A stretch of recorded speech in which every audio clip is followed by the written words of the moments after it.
Gracias por habernos reunido en esta mañana.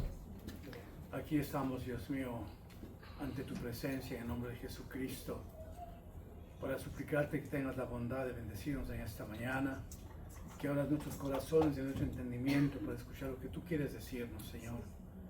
Padre, yo oro por cada uno de tus hijos que estamos aquí presentes, por tus hijos ausentes, por nuestras familias en el mundo entero, y por todo tu pueblo, Señor, en cada país de este mundo, Señor. Gracias, Padre, por habernos dado una semana más de vida. Gracias, Señor, por habernos dado la salud, la vida, por habernos dado todo lo que hemos necesitado, Señor. Tú eres bueno, nunca nos has dejado, nunca nos has amparado, Señor.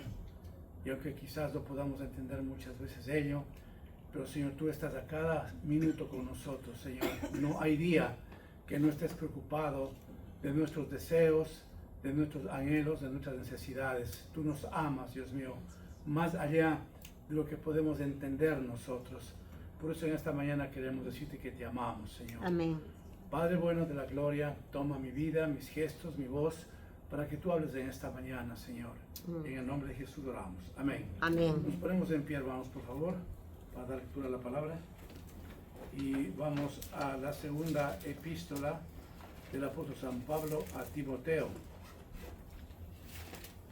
Segunda epístola de San Pablo a Timoteo. Segunda de Timoteo. Voy a estar leyendo el capítulo 4, del capítulo 4, desde el verso 9 hasta el 18. Cuando tenemos esta porción bíblica decimos todos amén. Segunda de Timoteo, capítulo 4.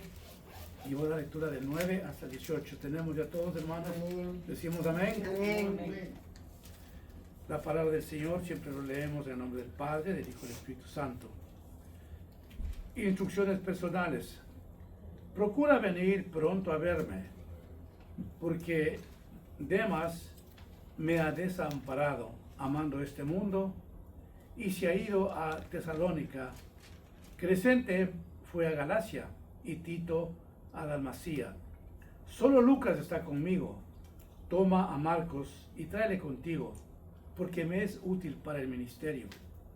A Tíquico lo envía a Éfeso. Trae cuando vengas el capote que dejé en Troas en casa de Carpo y los libros, mayormente los pergaminos. Alejandro el calderero me ha causado muchos males. El Señor le pague conforme a sus hechos. Guárdate tú también de él, pues en gran manera se ha opuesto a nuestras palabras. En mi primera defensa, ninguno estuvo a mi lado, sino que todos me desampararon. No les he tomado en cuenta. Pero el Señor estuvo a mi lado y me dio fuerzas para que por mí fuese cumplida la predicación y que todos los gentiles oyesen. Así fui librado de la boca del león. Y el Señor me librará de toda obra mala y me preservará para su reino celestial. A Él sea gloria por los siglos de los siglos. Amén. Tomen asiento.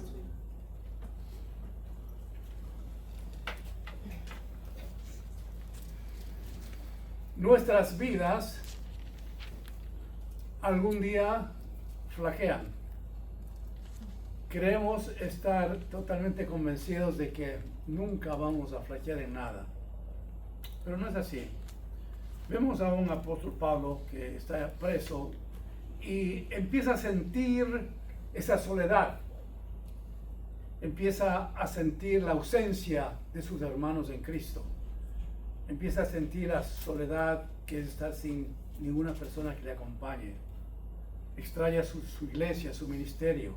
Él está preso. No hay nadie junto a él.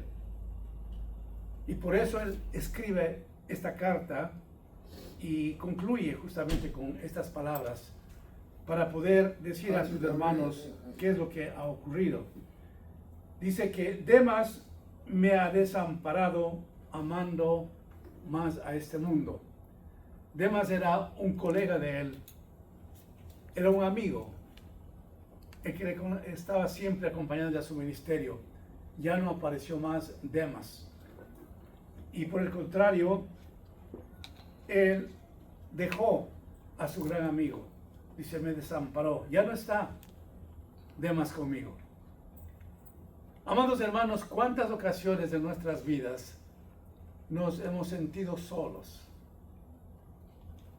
Sin amigos, sin hermanos en Cristo. ¿Cuándo fue una ocasión donde realmente usted se sintió apartado de todo porque nadie se preocupó de usted? Estaba en el sufrimiento, en el dolor, pero no había nadie que le diga nada. Pablo empieza a sentir ese dolor. Los años no han pasado en vano. Él ya es un anciano. En el contexto de este capítulo, inclusive ya nos habla de su muerte. Ya nos habla que he peleado la buena batalla. Sentía el dolor interno, sentía la misma muerte. Ya no era un jovencito de ayer que perseguía a la iglesia, era un anciano. Pero necesitaba aún el cariño, necesitaba aún la amistad de alguien. Pero también necesitaba decir qué es lo que ha ocurrido, qué es lo que está pasando con las personas que él había confiado. Demas me dejó, mi colega, mi amigo, ya no está conmigo. Mi otro amigo Crescente fue a Galacia y Tito a Dalmacia. Se siente solo, Pablo.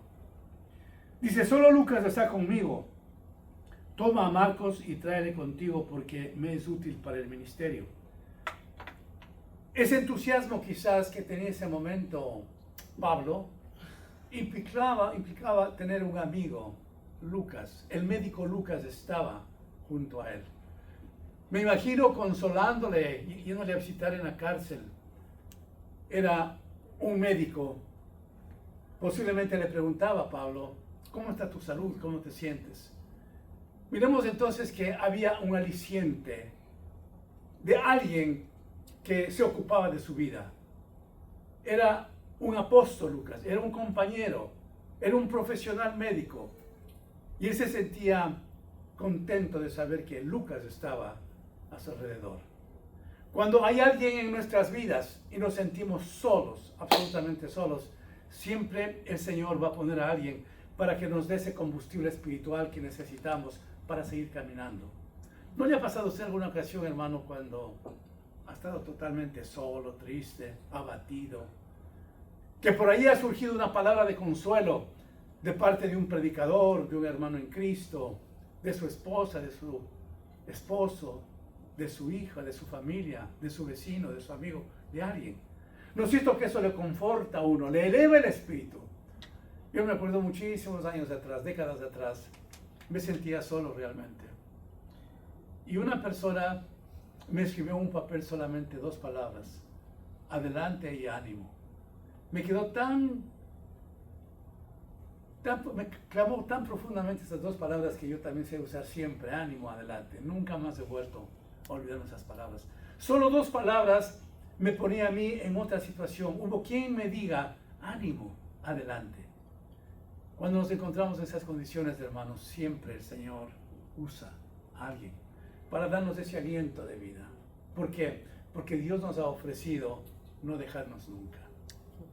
Pablo estaba acorralado por la situación que pasaba, pero sin embargo él no bajaba la guardia, estaba siempre a la expectativa de que el Señor estaría junto a él. Y surge Lucas entonces para que le dé la amistad, para que esté junto a él. Así que no, a pesar de todo, no había una completa soledad de parte de Pablo, sino Lucas estaba con él. Dice, a Tíquico le envié a Efeso. Pablo era no solamente un evangelista, sino que era una persona rodeada de tantos dones y talentos que sabía delegar a la gente. Una vez de que el Señor se pudo estar con él y él entender lo que era Cristo, toda esa riqueza de su vida secular pudo aplicar en su vida de ministerio. El otro día yo le escribí a un pariente que vive en el Ecuador, que se acaba de retirar, que se le ve todavía joven, y lógicamente él ha tenido siempre una buena posición en las aerolíneas, ese fue su fuerte, pero es un ingeniero, es un hombre que saca una maestría, en fin, es un hombre muy educado. Y yo le decía, bueno, al terminar tu etapa de vida y estás ahora jubilado, estás joven. Y por lo consiguiente, toda esa riqueza que tú has tenido en tu vida secular puedes dar al Señor, porque ya es cristiano. Decía, por ejemplo, tú fuiste profesor de la universidad. Y eso no es poca cosa, hermanos. Mucha hermana Irene lo sabe eso. Entonces, digo, toda esa gracia que Dios te dio, todo ese currículum que tienes, puedes dar al Señor algún momento. Golpea las puertas de tu iglesia, habla con el pastor, dile que te has jubilado, explícale quién eres tú, qué hay tras de tu persona. Tal vez el pastor no conozca quién eres tú, pero preséntate con él, dile, para que le sirvas al Señor.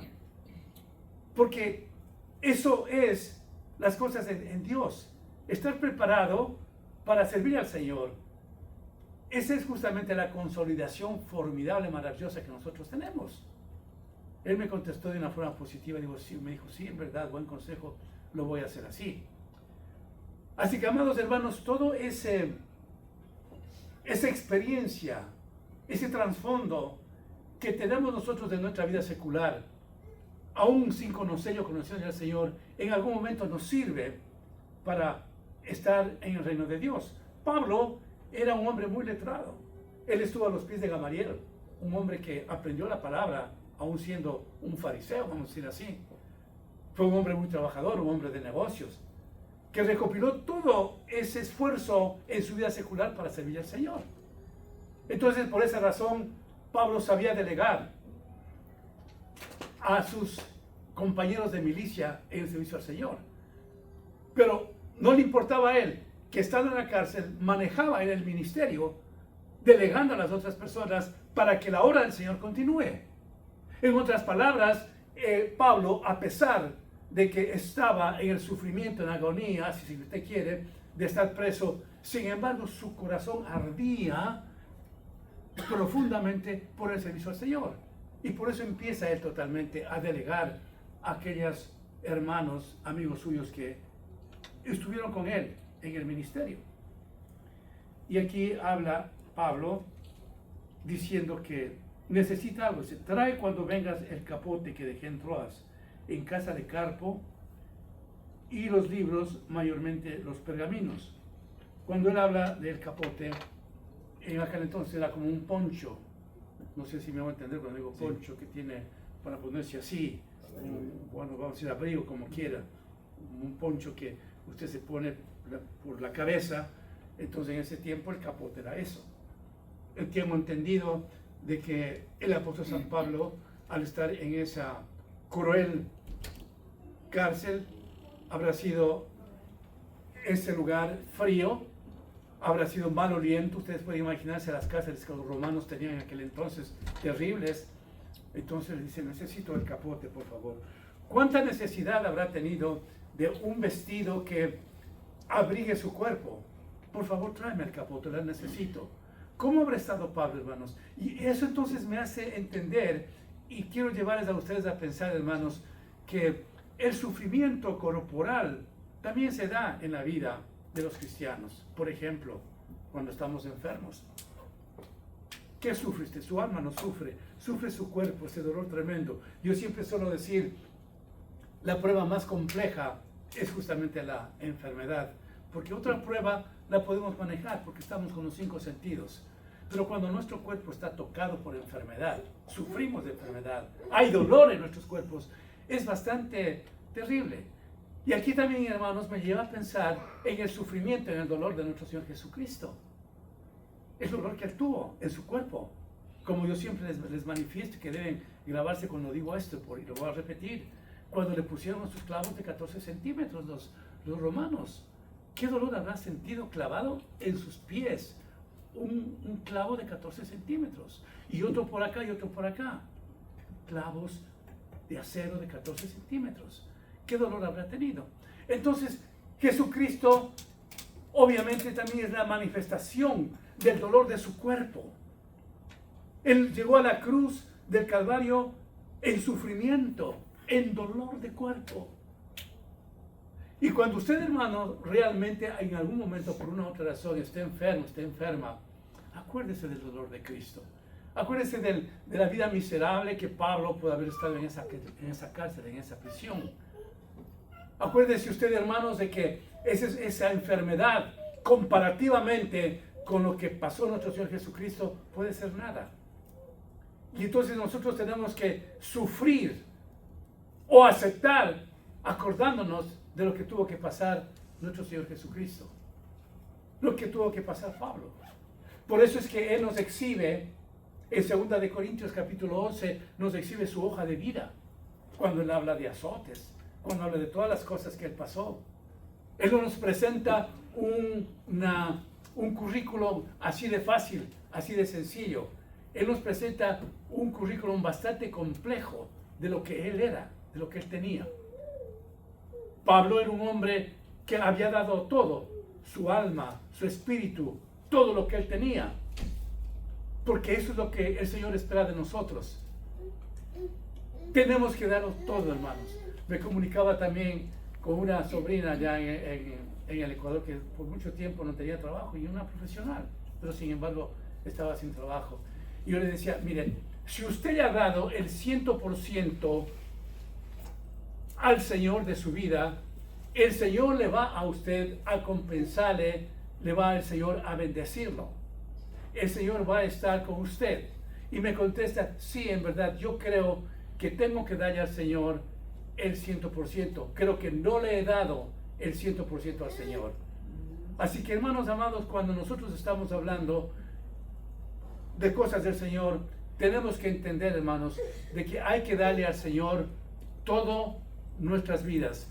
No tenemos que segregar nada en lo absoluto, sino darle por completo lo que el Señor necesita y quiere de nosotros. Continúa el apóstol San Pablo diciéndonos, Alejandro, el calderero, me ha causado muchos males. El Señor le pague conforme a los hechos. Está exponiendo Pablo una situación bastante triste. Él estaba también con él, pero este hombre le causó mucho problema, mucha aflicción. Pero lo que yo puedo observar de Pablo, analizando profundamente esto, que él no está hablando de una venganza personal. Note usted que él está diciendo que el Señor le tome en cuenta. Yo no. Y aquí, hermanos, tenemos nosotros que comprender algo muy especial. Escúcheme bien. Cuando hay alguien que nos ha causado un dolor profundo en nuestras vidas, dejemos en manos del Señor. Porque el Señor dice, mía es la venganza. No nos cobremos nosotros mismos. No vamos a conseguir lo que nosotros anhelamos. Pablo dice, este hombre me causó mucho daño, mucho problema. Pero en ninguna manera él está demostrando venganza para él, ni diciéndole, él me la va a pagar. Dice, no, que el Señor le cobre, que el Señor le tome en cuenta. ¿Sabe por qué, hermanos? Porque cuando nosotros hemos recibido situaciones adversas de las que la gente nos ha hecho, puede ser en el seno de la familia inclusive, puede ser inclusive entre cónyuges, puede ser con nuestros padres, en el seno de la familia, porque el enemigo es bien astuto. Él nos ataca de la parte que más nos duele. Si una persona que a usted le ha ofendido es tan lejos de usted, tú puede decir, ¿qué me importa? Posiblemente va a ser eso. Pero el enemigo es tan astuto que justamente en el seno de nuestras familias posiblemente viene el ataque personal que causa el sufrimiento. Él sabe que nosotros amamos a nuestros familiares, pero justamente viene de nuestros familiares quizás ese sufrimiento. Pero ahí nosotros tenemos que hacer una pausa y comprender de que el Señor puede arreglar esa situación. El Señor no es que puede, sino que lo va a arreglar esa situación, porque Él es poderoso. Porque Él sabe lo que nosotros necesitamos. Cuando queremos nosotros tomar revancha de lo que nos ha hecho la gente, no vamos a conseguir nada. A mí me da mucha tristeza, hermanos, a nivel mundial, ¿no? Presidentes que están en la cúpula, ¿cómo tienen ese espíritu de venganza, hermanos? Que de verdad nos da zozobra, nos da tristeza, expresiones de odio, expresiones de revanchismo. Algo sucede y entonces hay que cobrarse de alguna manera porque yo tengo poder. Jesús no era así, hermanos. Él tenía un corazón lleno de compasión para la gente. Por eso sus amigos fueron los ladrones, las prostitutas, los pobres, los afligidos, los enfermos, los necesitados. Él nunca tuvo amistades con aquellos generales de alto rango de los romanos o los sacerdotes de la sinagoga. No, él anduvo con gente que necesitaba. Él nos dio a nosotros una enseñanza maravillosa de poder estar junto a los que más necesitan. Eso es lo que es el Evangelio, hermanos. En muchos países del Señor, especialmente en los países de Sudamérica, el Señor tocó a la gente más humilde. Hablo, por ejemplo, del país donde yo nací, Ecuador. El Evangelio llegó a los indígenas, al pueblo más pobre, para que mañana otro día ellos sean médicos, sean profesionales y sepan vivir. Para muchos de ellos se les acabó la choza, no sé si esa palabra me hago entender yo. Ellos aprendieron a vivir, a decir, no, tenemos que tener un baño. Yo lo vi eso. Tenemos que tener un baño, tenemos que tener una sala, tenemos que tener una cocina. Los indígenas que no conocían al Señor seguían en esa pobreza, en un solo lugar, vamos a decir, una sola habitación, hacían todo, que yo lo conozco. Pero cuando llegó el Evangelio, aquellas personas fueron personas que cambiaron, porque el Evangelio transforma, cambia, anima, resplandece, bendice, prospera. Amén. Eso es lo que es el Evangelio, hermanos. Así es que Pablo, al sentir la mala fe, la mala amistad de aquel hombre, sin embargo dice que el Señor lo tome en cuenta. Amados hermanos, dejen en manos del Señor cualquier cosa que ustedes en esta mañana pueden tener que ha rayado su corazón y que está sangrando por una u otra razón. Deje que el Señor haga lo que tenga que hacer. En el versículo 16 dice, en mi primera defensa, ninguno estuvo a mi lado, sino que todos me desampararon. No les sea tomado en cuenta. Pablo, que estaba siempre predicando, que siempre tenía amistades, resalta algo difícil. Dice, en mi primera defensa, ninguno estuvo a mi lado. ¿Qué tipo de defensa? Los romanos y las autoridades de la sinagoga le acusaban a él. Por eso estuvo el preso. Le acusaron de un delincuente. Pero cuando él tuvo que presentarse al tribunal romano, dice, yo estuve solo. Nadie estuvo conmigo. Vuelve a sentirse entonces como cuando nuestro Señor Jesucristo fue a la cruz del Calvario. Se quedó solo. Sus mismos apóstoles lo abandonaron. El uno le traicionó, como se ha hecho muchas veces. El otro le negó en su cara. Se quedó Pablo solo. No había quien pueda decir, yo conozco a Pablo. Él es un hombre bueno. Él es un hombre que nos ha predicado la palabra. Se quedó totalmente solo, abandonado. ¿Cuántas veces ha estado usted solo, totalmente solo, cuando realmente ha venido una dificultad por extrema en su vida? ¿Cuántas veces, hermanos? Es duro. Porque usted se pregunta, ¿y dónde está? ¿Dónde están mis amigos? ¿Dónde están mis hermanos? ¿Dónde está mi familia? No hay nadie. Si usted no lo ha pasado todavía, yo le quiero decir en esta mañana, algún día lo va a pasar. Porque así es la vida. Pablo entonces hace énfasis. Dice, nadie estuvo a mi defensa. Nadie estuvo conmigo para darme una palabra de consuelo, de ánimo, para decir quién soy yo. Estuve yo solo. Pero hay una cosa muy especial, hermanos, cuando tenemos que llegar a ese punto. Veamos lo que nos dice el apóstol Pablo. Pero el Señor estuvo a mi lado y me dio fuerzas para que por mí fuese cumplida la predicación y que todos los gentiles oyesen. Así fui librado de la boca del león. Amén. Qué precioso que es entender, amados hermanos, cuando hay soledad en nuestras vidas, cuando nadie nos entiende, cuando no podemos conversar con nadie, cuando queremos inclusive ajustar nuestro corazón y no compartir inclusive con nadie, y nos quedamos en el sufrimiento, en el dolor, nosotros, hermanos. Qué precioso es comprender de que en ese momento se acerca Jesús con amor. Dice, levántate, yo te amo, yo estoy contigo. Y si Pablo sintió que la presencia del Señor estaba con él, entonces él sería un hombre victorioso. ¿Cómo lo fue? En el momento más difícil, está en la cárcel, está terminando su vida, está anciano, ya no tiene fuerzas para nada. Está ante un jurado que posiblemente le van a condenar a la muerte porque así murió Pablo.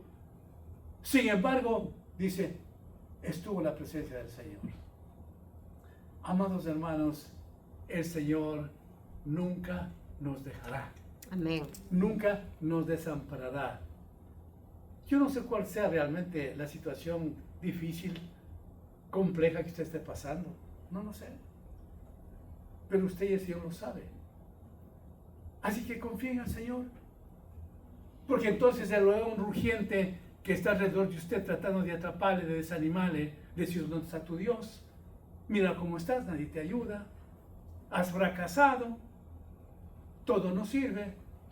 Que usted puede decir, no, yo tengo un Cristo de la gloria que es vivo y que está junto a mí.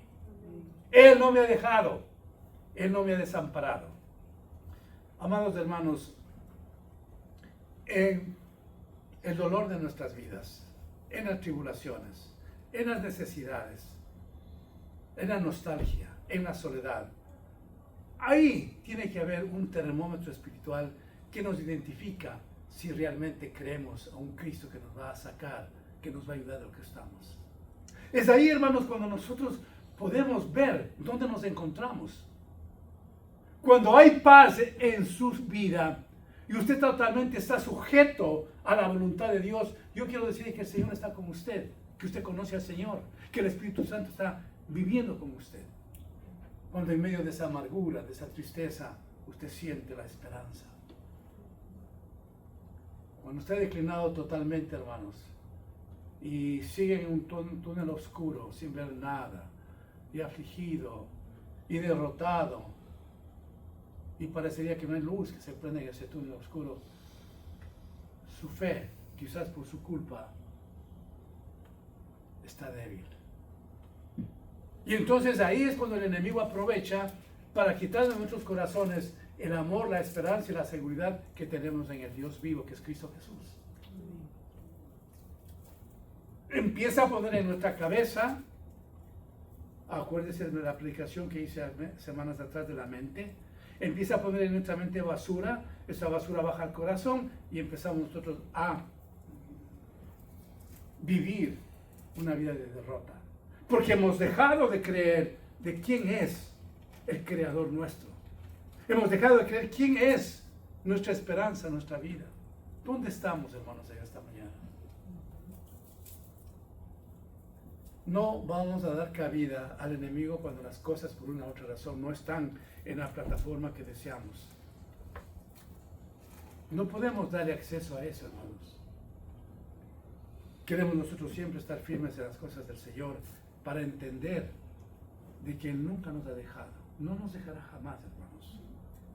Usted haga un inventario, hermanos, en estos días de todos los sufrimientos, de todas sus necesidades, cualquiera que sean, y haga una evaluación si realmente cuando más necesitó usted se quedó solo o hubo el Señor que estuvo de su lado. La palabra continúa y nos dice: y el Señor me librará de toda obra mala y me preservará para su reino celestial. A Él sea gloria por los siglos de los siglos. Amén. El Señor me librará de toda mala obra. Una de las cosas que nos dice el Señor es que perseverar hasta el fin es el que se quede condenado. Salvo. Será salvo, ¿no es cierto? Tenemos nosotros, hermanos, que caminar con el paso firme, perseverando en las cosas del Señor, hermanos, para sentir la misericordia del Señor, para sentir su bendición, hermanos. ¿Qué es esto de perseverar, hermanos? La perseveración implica una comunión diaria con el Señor, independientemente de lo que nos esté ocurriendo, hermanos. Y una vez más, ¿cómo podemos tener esa comunión que nos empuja a la perseveración final? Leyendo la palabra, hermanos, orando. en la medida de lo posible, sirviéndole al Señor de alguna forma. Intercediendo, hermanos, por todo este mundo que se agobia en el pecado.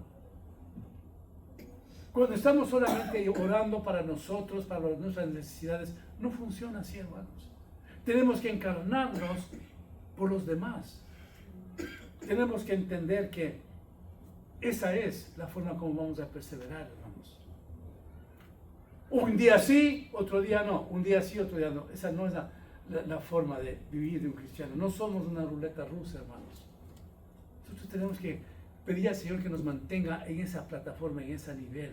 Que pase lo que pase, seguir adorándole al Señor, creyéndole a Él. ¿Por qué nos dirá el Señor, más de que perseverar hasta el fin, ese será salvo? Pero es que yo ya algún día acepté al Señor como mi Salvador. ¿Qué es eso de perseverar? Hermanos amados, por favor, si en esta mañana yo puedo depositar en su corazón eso, diría que estoy feliz de haber predicado este tópico. Persevere en las cosas del Señor. Sea un fanático del Evangelio. Sea un fanático de Cristo. Que nada le pueda endulzar su vida de una forma superficial que no sea el Señor. Que para usted el Señor sea una delicia. Sea la alegría. Cuando está ya el sábado de la noche, piense, qué bueno, mañana voy a estar con mis hermanos en la iglesia. Qué bueno, mañana voy a estar escuchando la palabra. Qué bueno, el día jueves hay un Zoom. Señor, dame el tiempo para conectarme con esa oración, con los hermanos que están ahí.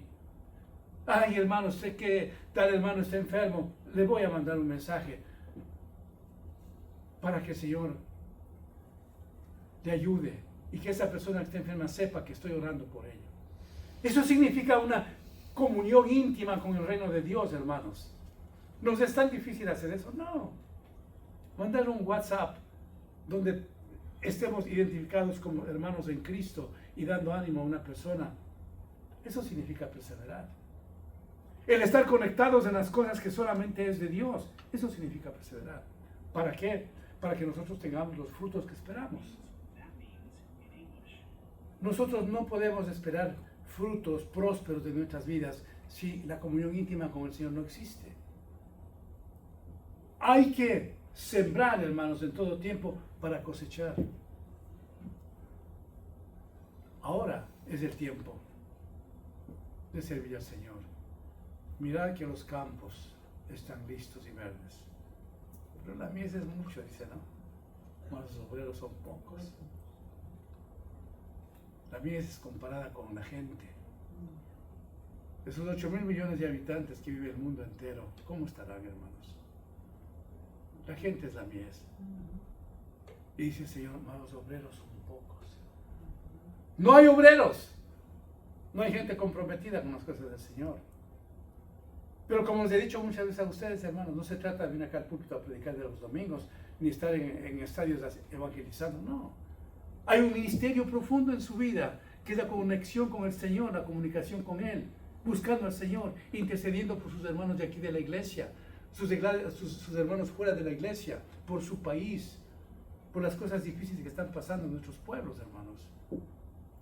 Solamente usted sabe cómo está pasando su país. Yo sé cómo está pasando el país donde yo nací. Y entonces usted, hermano, empieza a ver lo que está ocurriendo en esos países vecinos donde se nació e inicia a interceder, clamar al Señor que venga la justicia de su reino para que los pueblos sean liberados, porque solamente el Evangelio puede liberar, hermanos. Pero tenemos que estar conectados en las cosas de Dios, hermanos. Así que concluye esta parte, esta porción bíblica diciendo: a Él sea gloria por los siglos de los siglos. Todo lo que nosotros hacemos, todo lo que nosotros digamos, es para darle la gloria al Señor. Amén. Todo. Si nosotros, hermanos, emprendemos de una forma seria lo que estoy diciendo, y estamos encarnados en esto, lo que voy a hacer, Señor, es para darte la gloria a ti. Señor, yo me voy a la iglesia para darte la gloria, Señor. Yo no quiero cumplir porque debo cumplir, no quiero darte la gloria. que yo soy una persona responsable, que estoy cumpliendo un mandamiento que me dices que tengo que congregarme. Entonces empezamos a afinar nuestras vidas. El apóstol San Pablo, entonces, hermanos, nunca bajó la guardia. Los últimos días de su vida de anciano, perseveró, dio el mensaje. Estuvo solo, pero entendía que Cristo estaba al lado de él. Y así obtuvo la victoria en su vida. Amén, hermano. Amén. Padre bendito, te adoramos, te bendecimos y te glorificamos en esta mañana. Ayúdanos a perseverar, a entender, Padre, lo que tú nos has dicho en esta mañana. Para que, Señor, en el nombre de Jesús, seamos, Señor, no solamente tus hijos, sino tus discípulos. Para que hagamos lo que tú quieres hacer en nuestras vidas, Señor. Ayúdanos, Padre Santo, a percibir las cosas que tú quieres que hagamos, Señor. Ayúdanos, Padre. A veces podemos estar ya conformes con lo que tenemos, pero no, Señor. Tú quieres que vayamos más allá, Señor. Padre, mira este grupo de tus ovejitas donde tú eres el gran pastor. Ayúdanos, Señor. Yo necesito de tu ayuda, Padre. Todos necesitamos de tu ayuda en todas las áreas de nuestras vidas, Señor. Que nos conduzcas conforme a ti, Señor. Que no seas tú el segundo o tercer lugar. Que tú seas, Señor, la obsesión nuestra. Que tú seas lo primordial para nosotros. Que busquemos primeramente tu reino, Señor, para que el resto venga por añadidura. Si te buscamos con denuedo, con amor, con gracia, con dedicación, Señor, entonces vas tú a acordarte de nosotros como siempre, pero en abundancia, Padre. Mira cada familia aquí representada. Mira a tus hijos que no pudieron venir esta mañana. Mira a nuestros familiares, Señor, que están en Venezuela, que están en los países que hemos nacido, Señor. Tenles misericordia, Señor. Padre Santo, acuérdate, Dios mío, de esos países que han esclavizado a estos gobernantes, Señor, para que haya liberación, Señor. Por favor, Padre. Gracias, Señor, por tu amor. Gracias por habernos congregado en esta mañana. En el nombre de Jesús oramos. Amén. Amén.